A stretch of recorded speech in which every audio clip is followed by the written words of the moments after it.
Hello everyone, welcome back to this channel. So आज हम discuss करेंगे how do acids and bases react with metals, यानी कि acid और बेस मेटल्स के साथ कैसे रिएक्ट करते हैं, रिएक्ट करने के बाद क्या फॉर्मेशन करते हैं और किस कंडीशन में रिएक्ट करते हैं। ठीक है, तो पहले हम एक एक्सपेरिमेंट देख लेते हैं जो कि है जिंक ग्रैन्यूल्स के साथ डाइल्यूट सल्फ्यूरिक एसिड का। ठीक है, यहाँ पर है reaction of zinc granules with dilute sulfuric acid and testing the hydrogen gas by burning।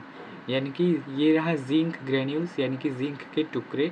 उसके बाद यहाँ पर ये जो लिक्विड है ये वाला लिक्विड का नाम है डाइल्यूट सल्फ्यूरिक एसिड। ठीक है, यानी कि जब कोई मेटल, यहाँ पर मेटल है जिंक, कोई मेटल जब एसिड के साथ रिएक्ट करता है तो क्या फॉर्मेशन करता है, एक सॉल्ट और हाइड्रोजन गैस। सॉल्ट यहाँ पर क्या होगा, देखो इसका रिएक्शन क्या होगा इसका रिएक्शन होगा, जिंक हम ले लेते हैं, ठीक है, और उसके बाद हमने लिया dilute sulphuric acid. Sulphuric acid का फॉर्मूला हमने पिछले वीडियो में पढ़ा था, जो कि होता है H2SO4 H2SO4। ठीक है, ये दोनों रिएक्ट करने के बाद क्या फॉर्मेशन करता है, एक सॉल्ट। क्योंकि जिंक H2 हाइड्रोजन से ज़्यादा रिएक्टिव है, इसलिए ये हाइड्रोजन को सल्फ्यूरिक एसिड से डिस्प्लेस करके जिंक सल्फेट बना लेगा, इनकी ZnSO4 फॉर्मेशन होगा। ZnSO4। ठीक है, इसी के साथ हाइड्रोजन गैस का इवॉल्व भी होगा, +H2। हाँ ठीक है, हैंड राइटिंग में मत जाना क्योंकि मैं माउस से लिख रहा हूँ तो हैंड राइटिंग थोड़ा गंदा हो गया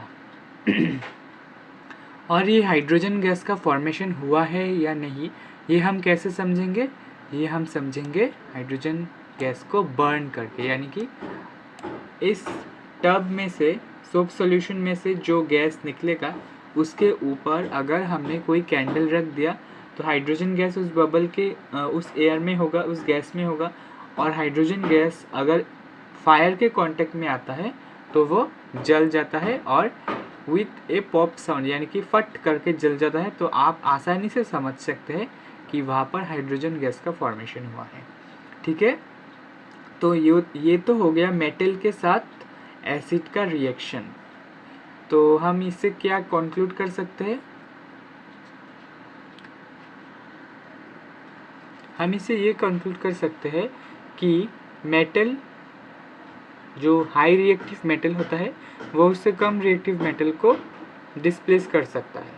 और इसी के साथ हम जनरलाइज कर सकते हैं कि एसिड और मेटल रिएक्ट करके सॉल्ट और हाइड्रोजन गैस का फॉर्मेशन करता है। ठीक है, ये इम्पोर्टेंट हेडिंग है, इसे याद रखना है, MCQ आ सकता है बोर्ड में। ये तो हो गया एसिड का मेटल के साथ रिएक्शन। अब देखते हैं बेस का मेटल के साथ रिएक्शन। सेम ही जिंक लेंगे, सिर्फ एसिड के जगह बेस लेना है, और यहाँ पर बेस हमने लिया है NaOH, सोडियम हाइड्रोक्साइड। ये भी हमने कल पढ़ा था कि बेसिस के बारे में, नॉर्मल बेसिस क्या क्या होते हैं, नॉर्मल एसिड्स क्या क्या होते हैं। तो यहाँ पर बेस हमने लिया है सोडियम हाइड्रोक्साइड NaOH, और मेटल वही जिंक। ये क्या फॉर्म करेगा, जिंक, फिर सेम कंडीशन, हाइड्रोजन से ज़्यादा रिएक्टिव है तो हाइड्रोजन को हटा देगा और क्या बना लेगा, Na2ZnO2, यानी कि सोडियम जिंकेट।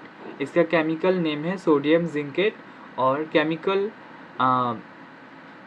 फॉर्मूला है Na2ZnO2, और साथ ही में हाइड्रोजन गैस का फॉर्मेशन होगा एसिड और बेस दोनों ही केस में हाइड्रोजन गैस का फॉर्मेशन होता है और दोनों ही केस में एक सॉल्ट का फॉर्मेशन होता है।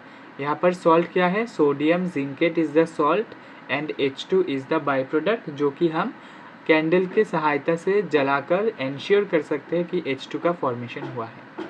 ठीक है, तो इसी के साथ आज का वीडियो ख़त्म होता है। नेक्स्ट वीडियो में हम समझेंगे कि मेटल कार्बोनेट्स और मेटल हाइड्रोजन कार्बोनेट्स एसिड के साथ कैसे रिएक्ट करते हैं। ठीक है, thank you for watching and please do subscribe अगर तुम नए हो चैनल पर। Thank you.